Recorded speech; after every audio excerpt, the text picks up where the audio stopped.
That's what I'm going to talk about today, and for those of you who aren't from the U.S., chill out. I'm not doing some sort of uprising. I know what you think, like we're going to take over the world or something, and even if you weren't thinking it, you're probably thinking it now, so just forget about it.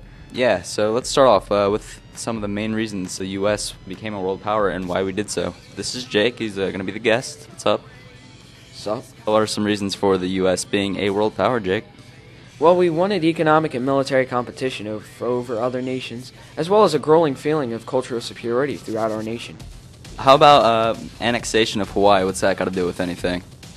Well, Hawaii had sugarcane, which we needed to trade with, so we traded with Hawaii. I do like sugar, it goes with chocolate pretty well,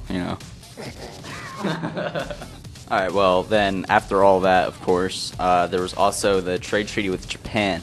They definitely accepted it because, we basically marched in there with our fancy ships, and they're like, whoa, look at all these ships, and they fancy weapons and stuff like that. And, yeah, that's exactly how it went, because I know, because I was there. And so they were, like, really impressed by us and wanted to be like us, because we're awesome. Basically what happened was they were like, okay, let's increase what we make and stuff like that because we are falling behind as a nation as well. So now we're influencing other countries, and that sort of bumps us up into world power also. Yeah, Jake, what's some other things you might want to include? Well, the Spanish-American War was another leading cause of the imperialism during the United States. All right, can you explain imperialism for us? Imperialism is the economic and political domination of a strong nation over the other weaker ones. Alright, so basically Jake just explained imperialism, and for those of you that already know what that is, that's awesome. I'm proud of you. Now I'm going to go more into depth with it. Basically what happened was we were funding Cuba and training their soldiers. We were doing all that. We were basically allies. We were good friends with them, and we had essentially we hadn't done it yet. We were trying to, expand. We were trying to let people know that, hey, here we are a big nation, we are involved.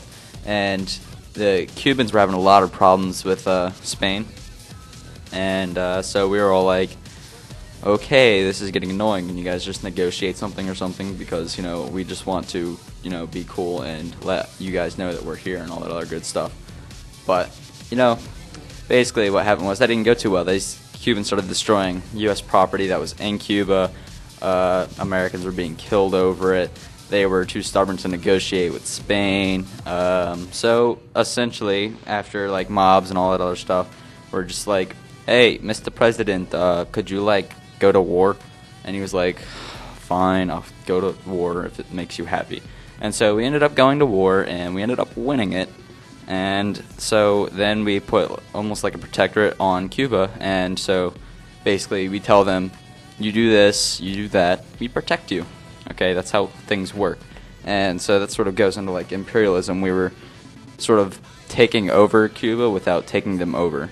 So, we're expanding. And that sort of leads us on to Anglo-Saxonism. Jake, you want to explain that? Anglo-Saxonism, it would be our destiny to move overseas and spread civilization to other people. Basically what we meant by that is other countries was basically our burden. It was the white man's burden considerably. Like Cuba, the Philippines, and Hawaii were our burden, that we had to help them civilize their country in order for us to grow. Alright, the Panama Canal. I definitely can't forget this thanks to a certain video I'm not going to name for copyright claims. So we marched ourselves down to Panama after France tried to build a giant canal for ships to go through, which would be like a shortcut to get from one place to another. So they're trying to make a waterway for boats to go through Panama instead of having to go all the way down past South America, back up again, all that good stuff.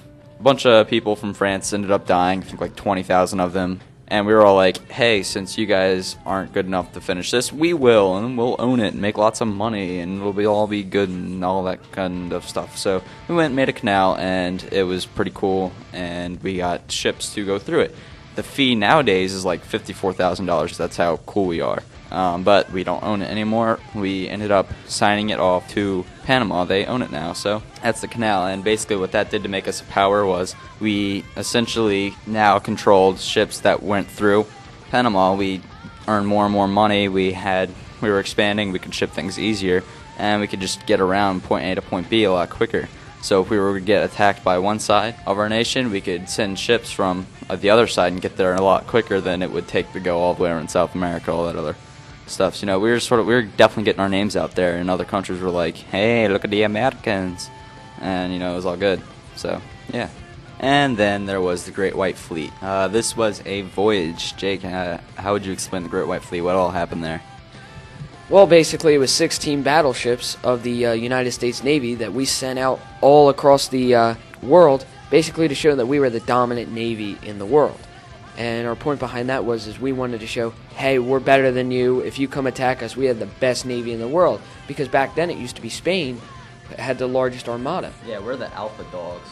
As Austin said, yeah, we are the alpha dogs in the Navy. So we took that as granted, and we sent out these ships. And a lot of countries took us seriously and believed that, hey, they really are the greatest country in the world. Ultimately, we were demonstrating that we were going to uphold interest in Asia, whether or not they liked it or didn't. And, that's because we thought we were the coolest people in the world, well, the coolest country, and we thought we had to. So, essentially, with the annexation of Hawaii, we took them, we made them a territory of the U.S. That brought us more power. We were able to, we had more areas. We got more naval bases across the world, so that made us stronger. We had the Great White Fleet. We basically upheld interest in other countries, and we let people know we are the boss. We got Cuba. This was pretty important to us, and we defeated Spain. They had what was it, Jake? One of the best, largest armadas. And so, people were like, hey, look, these guys are, at first they beat the British. Now look at them, they're crazy. Don't want to mess with these guys. And, essentially, we did all these things, and other countries were just like, hey, these guys, they're a force to be reckoned with. Let's not screw around with them. And that sort of shot us up to power. We're going to cut this video off now. It's starting to get a little bit long. I'm Austin. I'm Jake. Yeah, so have a good one.